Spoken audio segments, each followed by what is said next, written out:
Chapter 4. The Lady. The Avalon Wellness Centre occupied the top 3 floors of what had once been St. Mary's Hospital. When Morgan Fay purchased the abandoned building 5 years ago, the local papers had praised her charitable vision, affordable healthcare for underserved neighbourhoods. What few realised was that only the lower floors fulfilled that promise. The upper levels housed a private facility where the city's elite recovered from everything from cosmetic surgery to nervous breakdowns, all with absolute discretion. Nimue Rivers pressed her palm against the biometric scanner outside the executive elevator, trying to ignore the flutter of anxiety in her stomach. Her day job teaching 4th graders at Orkney Heights Elementary felt a world away from the gleaming surfaces and hushed efficiency of Avalon. Yet she moved through this space with the unconscious authority of someone who belonged. "Good evening, Miss Rivers." The receptionist greeted her with practiced warmth. "Dr. Lake is expecting you in her office."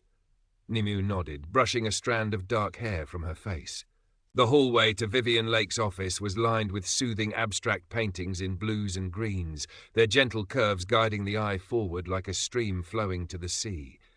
It was a subtle but deliberate design choice. Everything at Avalon was.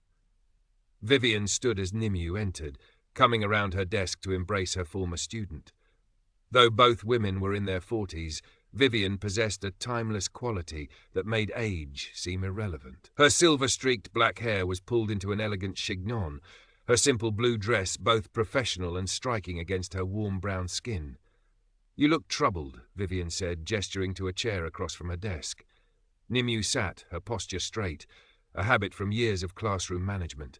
"It's Merlin," she said without preamble. "He came to my apartment last night, Vivian. 3 in the morning, soaking wet from the rain, barely coherent."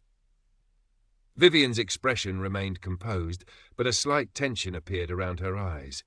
What did he want? The same thing he always wants, to warn about patterns repeating, history cycling back, but this time was different.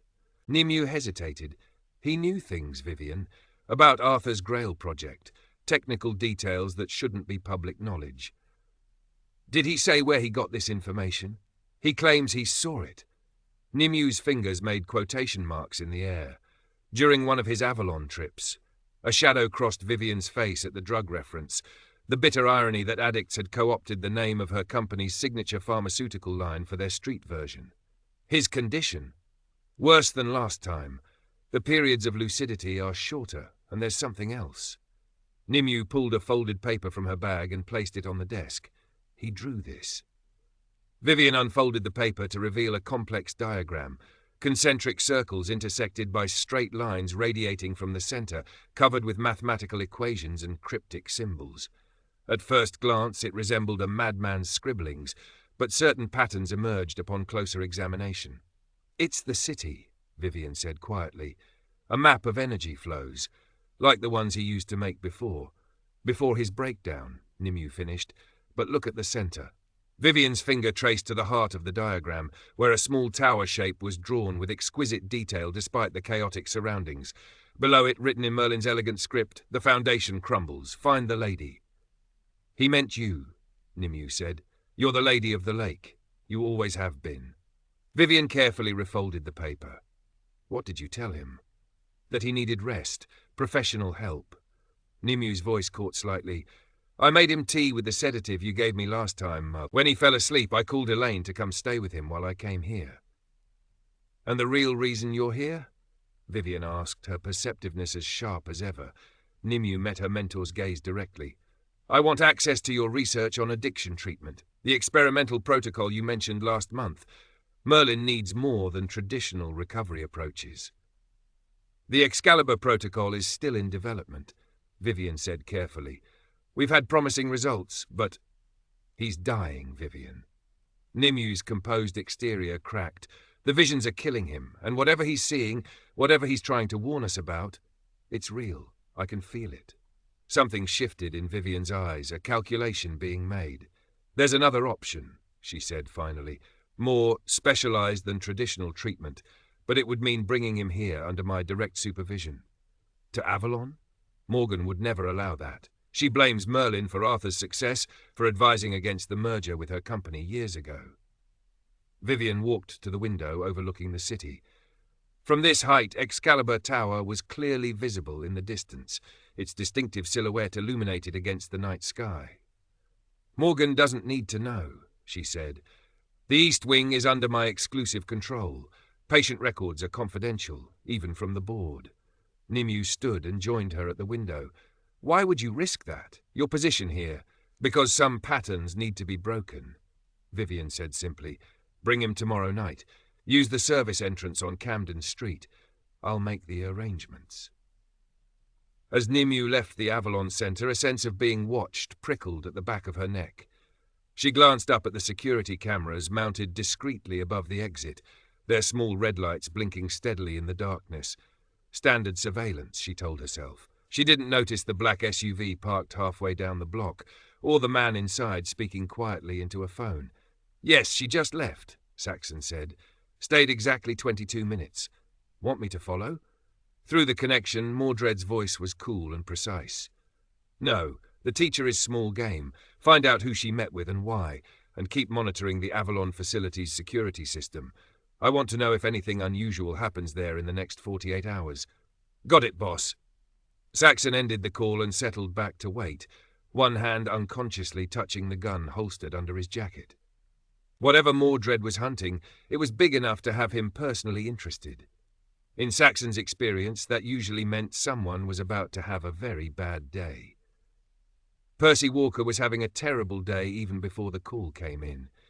His apartment building's hot water had failed again, leading to an ice-cold shower. Then his ancient Honda had refused to start, forcing him to take the subway to the precinct. Now, standing in the rain outside a condemned building in the South Docks district, his shoes soaked through and the smell of rotting fish heavy in the air, he wondered if he had somehow offended a higher power. "You going to stand there all day, rookie?" Detective Bors Rivera called from the entrance. His weathered face showed the weariness of 20 years on the Camelotropolis police force, but his dark eyes remained sharp.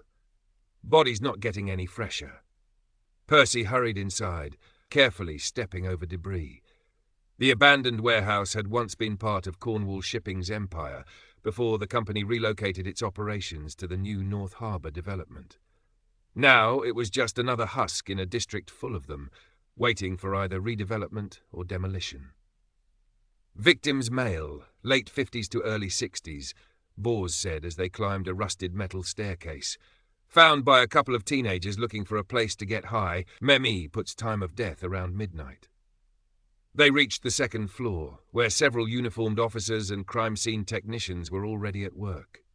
In the center of the open space, illuminated by portable lights, lay the body of a man in tattered business attire.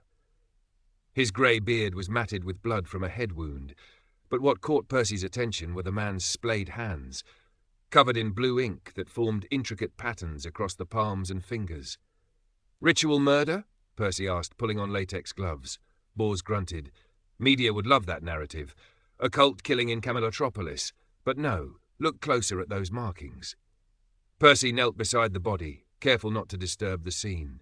What he had taken for ritualistic symbols were actually mathematical equations and fragmented text, as if the man had been writing on his own skin before death. "They continue up his arms," the ME said, gently lifting one sleeve to reveal more blue ink disappearing under the shirt. "Based on the pattern of absorption into the skin, I'd say he wrote these within hours of his death." "Any ID?" Percy asked. "That's where it gets interesting," Bors said, handing him an evidence bag containing a water-damaged university ID card. "Emrys Ambrose, former professor of economics at Camelotropolis University, reported missing 3 years ago, presumed homeless after a mental breakdown." Percy nearly dropped the bag. "Ambrose? As in Arthur Pendragon's former advisor, the man who helped him build Excalibur Industries from nothing." Bors's expression was grim. "Commissioner Dulac needs to be informed immediately. This just became a high-profile case." "Cause of death?" Percy asked the ME. "Preliminary finding is blunt force trauma to the back of the head." The ME pointed to a large industrial wrench lying a few feet from the body. "Possible murder weapon there, but we'll know more after the autopsy. There's also evidence of long-term substance abuse, track marks, liver damage visible through the skin." Percy looked around the space, taking in details. Despite the building's overall decay, this particular area seemed recently used. A threadbare sleeping bag was rolled in one corner. Stacks of notebooks and papers were arranged with surprising neatness on a makeshift desk. A wooden door balanced on concrete blocks. Empty food containers suggested someone had been living here for at least a few days. "Sir," one of the uniformed officers called from the desk, "you might want to see this." He held up a notebook, open to a page covered with the same blue ink markings as on the victim's hands. But what drew everyone's attention was the detailed drawing of Excalibur Tower, showing it crumbling from within, flames erupting from its upper floors.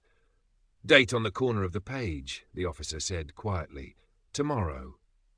A heavy silence fell over the scene, broken only by the constant patter of rain on the metal roof and the distant wail of a harbour foghorn. Bors was already pulling out his phone. "I need to call this in now. Walker, secure everything. Every piece of paper, every notebook. Nothing leaves this scene without direct authorization from me or the Commissioner." He stepped away to make the call, his voice low and urgent. Percy continued examining the space, a nagging sensation at the back of his mind that he was missing something. His eyes were drawn back to the body, specifically to Merlin's right hand. Unlike the left, which was covered in equations, the right palm had a single, clear symbol, a perfect circle containing what looked like a crude tower or chess rook. Pulling out his phone, Percy snapped a photo and sent it to his personal email with a simple note. "Research this." Whatever the symbol meant, it felt important, like a key to understanding what had happened here. A sudden gust of wind howled through the broken windows, sending papers swirling through the air. Crime scene technicians rushed to secure evidence while Percy moved to the desk, placing a hand on the stack of notebooks to prevent them from scattering. His fingers brushed against something hard concealed between two notebooks. Carefully, he separated them to reveal a small flash drive, unmarked, except for a strip of tape with a simple message written in the same blue ink. For Arthur. Trust no one else. Percy glanced around. The technicians were busy securing the flying papers. Bors was still on the phone, his back turned. Before he could second-guess himself, Percy pocketed the flash drive. He wasn't sure why he did it. A rookie detective tampering with evidence could end his career before it properly began.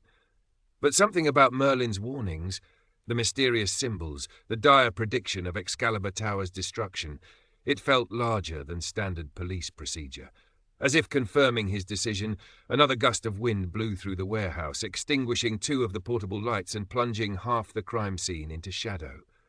In that moment, Percy could have sworn he heard a voice carried on the wind, a whisper so faint he might have imagined it. The wheel turns. Find the king. Arthur Pendragon couldn't remember the last time he'd left the office before midnight. The Grail project consumed his waking hours, its promise too important to entrust entirely to others. Tonight, however, he'd made an exception. Mayor Penn, Gwen, had been clear that his absence from their 3rd anniversary dinner would be unforgivable. Now, riding the private elevator down to the lobby of Excalibur Tower, he found himself having to consciously shift mental gears from CEO to husband. The small velvet box in his pocket held a pendant he'd commissioned months ago, an emerald set in gold, matching her eyes. A peace offering for too many missed dinners, too many distracted conversations. His phone vibrated. Arthur considered ignoring it, then sighed and checked the screen. A message from Kay, board presentation ready for your final review. Gaheris requesting urgent meeting tomorrow. Concerns about stability metrics. Arthur frowned. Gaheris Wright was brilliant but high-strung, prone to seeing catastrophic flaws in nearly perfect systems. Still, his caution had prevented costly mistakes more than once. Arthur typed a quick response. Schedule him for 9 a.m. The elevator doors opened to the marble-floored lobby, nearly empty at this hour except for the security team and cleaning staff. Arthur nodded to the night guard as he headed for the main entrance where his driver would be waiting. Mr. Pendragon. The voice stopped him. Female, unfamiliar. Arthur turned to see a young woman rising from one of the lobby's leather chairs. She was dressed professionally but inexpensively, her brown hair pulled back in a simple ponytail. "I'm sorry, the building is closed for appointments," Arthur said politely. If you'd like to speak with someone from Excalibur Industries, I suggest returning during business hours. My name is Lynette Torres. I work with the Orkney Heights Community Association. She stepped forward, her posture suggesting both determination and nervousness. I've been trying to schedule a meeting about the Round Table Initiative for weeks. Your office keeps redirecting me to community liaisons who can't answer my questions. Arthur checked his watch. Miss Torres, I'm genuinely sorry about that. The Round Table Initiative is designed specifically to give communities like Orkney Heights a voice. If you're being stonewalled, that's contrary to our entire mission. He reached into his jacket, pulled out a business card and handed it to her. Email me directly. I'll make sure you get proper attention.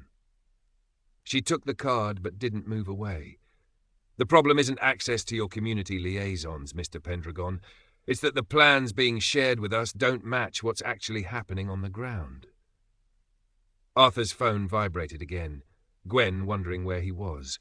I'm sorry, I have an appointment I can't miss, but I promise I'll look into this personally. He started to move toward the door. They're clearing out the old library building tomorrow, Lynette said quickly. It wasn't supposed to be part of Phase 1. There are historical preservation issues and people living in the residential units above it. That stopped Arthur. Are you certain? The Orkney Branch Library is specifically designated for preservation and expansion in our plans. Then someone changed those plans without telling you. She pulled a folded paper from her bag and handed it to him. This was posted yesterday. 48-hour eviction notice for public safety concerns ahead of demolition, signed by Excalibur Development with all the proper permits. Arthur unfolded the notice, scanning it quickly. The letterhead, signatures and permit numbers all appeared legitimate. This isn't right, he said, more to himself than to her. This goes against everything we're trying to accomplish with the initiative. That's what I've been trying to tell your people. Lynette's voice softened slightly, seeing his genuine surprise. The community wants to believe in your vision, Mr. Pendragon, but actions speak louder than promises. Arthur made a decision. Miss Torres, are you free right now? She blinked, caught off guard. Right now? Yes, but... Good, I'll have my driver take you home after we're done. He pulled out his phone and sent a quick text to Gwen. Emergency with Round Table project. Need to handle personally, we'll explain later. Sorry. The guilt was immediate but necessary. This wasn't just about a building or a project. It was about trust. If the Round Table Initiative was being corrupted from within, it undermined everything he was trying to build. Where are we going? Lynette asked as they walked toward the exit. Orkney Heights, Arthur said. I want to see this library myself. As they reached the doors, Arthur caught a glimpse of their reflection in the polished glass. Himself in his tailored suit alongside this earnest community activist. For a moment, superimposed over his own reflection, he thought he saw something else. A figure in armor, a crown upon his head. He blinked, and it was gone. Outside, rain had started falling again, casting halos around the street lights. Arthur's driver jumped out to open the car door, his surprise at seeing Arthur with an unexpected companion, carefully masked behind professional courtesy. Orkney Heights, Arthur instructed as they settled into the back seat. Corner of Astolat and 12th. As the car pulled away from the curb, neither Arthur nor Lynette noticed the black SUV that eased into traffic behind them, keeping a discreet distance. Nor did they see the text sent from the SUV's driver to Mordred Fay. Target on the move. Unexpected companion. Following now. Within Excalibur Tower, lights continued to burn in offices and labs where dedicated teams worked late into the night, believing they were building a better future for Camelotropolis. Many floors above them, in a server room accessible only to those with the highest security clearance, a program silently executed, copying files from the Grail Project's protected database to an encrypted external drive. The username logged in the system for this authorized access, Gaheris Wright. The wheel was turning, the pattern reasserting itself. And despite Merlin's desperate warnings, the players moved unconsciously toward their appointed positions on the board of destiny.